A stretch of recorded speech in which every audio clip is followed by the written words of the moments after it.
Hey, Ursula here. Today we're going to start with the thermometer again. It got up to 92. It's about 90 now. It's starting to cool off a little bit. It matters a lot. It matters a lot. We did tree trimming at Midsummer's like you're supposed to, and I'm going to show you what happens.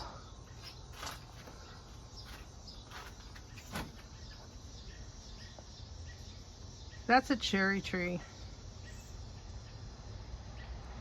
It is still alive, but there's an awful lot of it that is really, really sad. There's an entire branch that's going to have to get cut off entirely. It has been mulched around its base, but I'm not quite sure why it cooked so badly, other than we trimmed it. All right, now we're gonna take a look at a couple more places in the garden today. All right, this is another cherry tree. It's a wild black cherry, and I mean, it's doing pretty good. I thought we were gonna lose that branch right there because it looked almost as sad as the other cherry tree, but it did recover. I watered everything very, very thoroughly, and I put in a few more of the sweet potatoes because they're the thing that really likes this heat. All right, the other thing I lost, let's see if we can do this. Okay, this poor little baby here is an elderberry, and some of their its branches cook too. Let's see if you can see this. Just totally cooked. So what I went and did is I added some mulch and something that would help it hold water in the pot a little better, and then made sure that everything was heavily mulched, really heavily mulched. And since we're over here, we're going to take a look at my progress. I haven't finished it yet. There are not going to be any plants going in here this year, but I've been adding grapevine and Virginia creeper and bindweed. You can see all the different colors. I really like that. So I have a lot more to add to it before it's done, but I think what I'm going to do is I'll put mulch in the bottom because I can't get this shape anymore. It's just a really funky shape.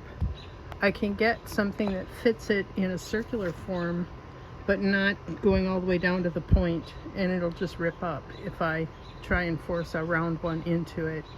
So that'll be for next year, but that's okay. I got plenty of vines, and soon we're going to be getting some of these guys.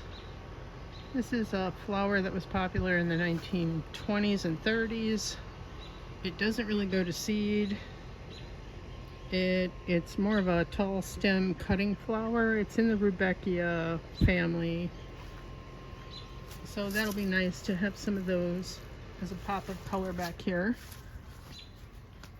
I made sure that the new peach tree got mulched too. And then something tried to get into my compost in a different place this time. This is going to be bent to all get out by the time the season is done. I have no idea. Something heavy. Something pretty heavy. All right. These guys all got mulched too and watered thoroughly.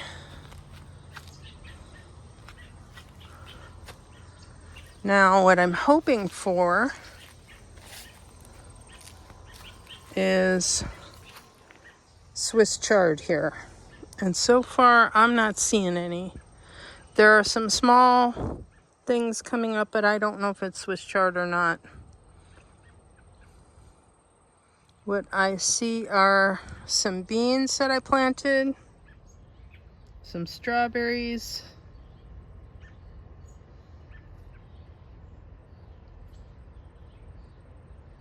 And maybe there might be a couple radishes in here, or else just weeds that need to be pulled. So we got that. We got our first cucumber from this, and it's already starting to die. It does not like the heat back here, but it's also not getting as much sun either. This is rather shaded area. Birds are a little upset that I'm here. I don't know why they think they own this, but they do. This bed looks like it has room for a few more things. I do see some beans came up in here and some beets.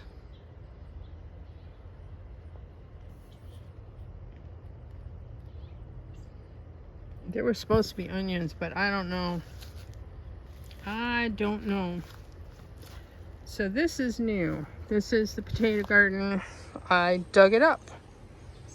I dug everything up, and you can see that's what's left of the radishes. They were already going to seed.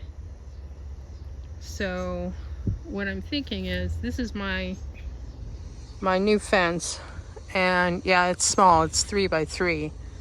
But that leaves me space behind it for a couple of tomatoes that never found a home. I have 3 of those, and I will put those in at night when it's not 90 degrees. It's just too hot. So in here, I wanted a good crop of beans since something ate the beans in the back. So I soaked. Oh, we're hungry. Thirsty, maybe. We're a honeybee. I'm not quite sure. We're trying to find out where the flowers are. Anyway, I soaked seeds overnight. The white seeds in here are yellow beans, and the brown ones are purple beans. And I have to find homes for more beans now, because there were more bean seeds than I thought I had. And then I plant them with radishes so that it helps deter the bean beetles. Okay, so I wanted to show you what I got for potatoes. This bed, because it was in the shade, had about a month longer to grow than the grow bags before they died back. And some of the potatoes were too close to the surface. You can see they turned green. You can't eat green potatoes. So that's a toxin it exhibits. Those will be seed potatoes for next year.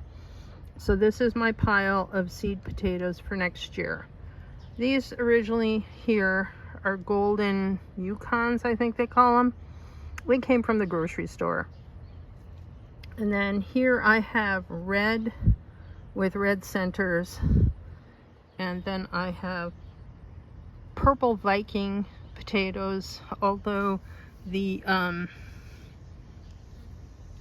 pill bugs got in here, or roly-polies, some people like to call them, and chewed them because there wasn't enough moisture in the soil, so they started eating the potatoes. And then I got a couple of French fingerlings, not many, but enough to start for seed potatoes for next year.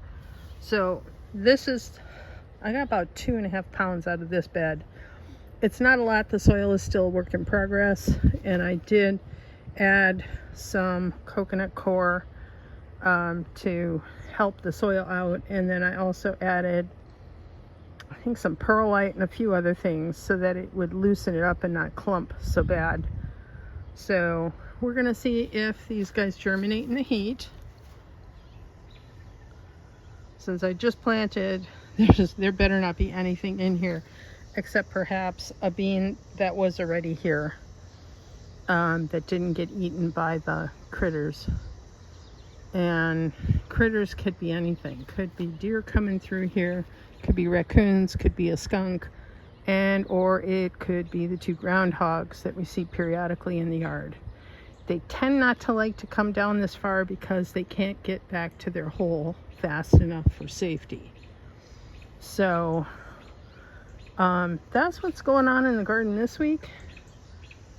And I guess I could, since we're here, take a look at one of my first squash or pumpkin or whatever it ended up being. Looks like it might become a butternut. It's hard to say. So that's it for this week. Stay cool, everybody. It's brutal out here.